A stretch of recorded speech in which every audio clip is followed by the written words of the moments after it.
Ya. Luar biasa Kiai sekarang yang menimpa di Banten. Mungkin Kiai-Kiai di Jatim harus tahu inilah. Rencananya saya mau keliling ke Jatim.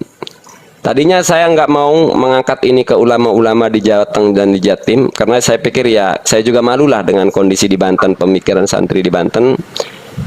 Ya. Gara-gara Jadi, gertak demi gertak. Assalamualaikum warahmatullahi wabarakatuh.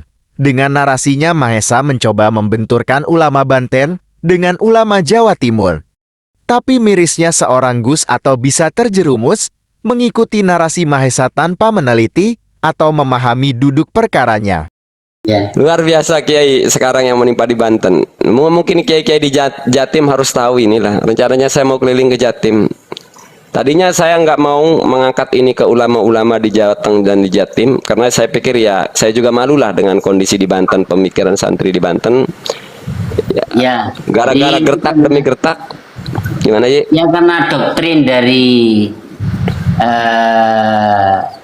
orang-orang yang diulamakan oleh kelompok itu begitu masif ya, sehingga Ya. tanpa berpikir rasional, tanpa berpikir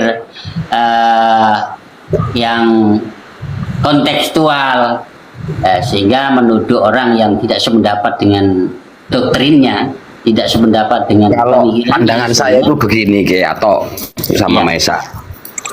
Orang-orang pada akhirnya nggak terima kepada Mahesa karena nyebutnya nggak pakai abuya itu. Karena Mahesa itu status sosialnya nggak kelihatan yang pertama.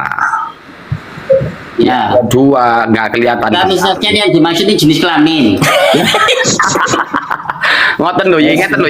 Kalau jenengan kelihatan Gus Ato atau Kiai Ato dari Gresik jelas. Mau ngomong Mahesa nggak pakai Kiai itu nggak repot gitu loh. Oh, masuk kita ya beres selesai kan begitu. Gitu.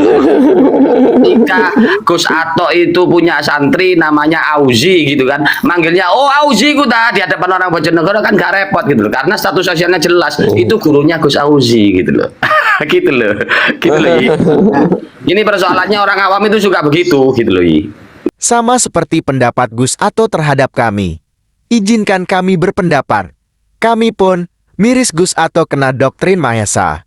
Tanpa berpikir rasional dan kontekstual, tanpa memahami dulu apa yang terjadi di Banten.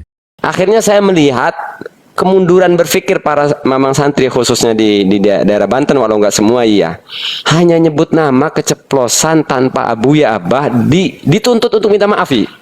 Nah di situ saya melihat, masya Allah ini sampai segininya gitu, kayak orang butuh pengakuan kepada Ki Uci, maaf sama Uci.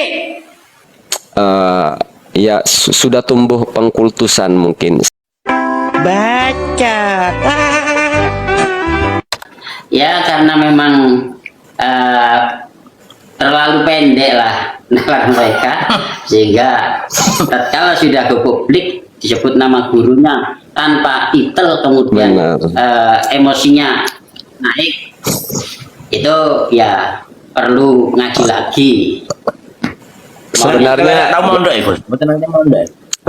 Sebenarnya Gus gini, tujuan saya itu ya agar mereka itu dewasa gitu, bahwa ya Iya. maka konsekuensi yang mengikat ya harus diterima gitu. Bahwa kok sampai sekerdil itu pemikiran kita, ada orang nyebut tanpa abuya aja kok dianggap penghinaan, bahkan dipaksa untuk minta maaf. Jadi saya melihat kearoganan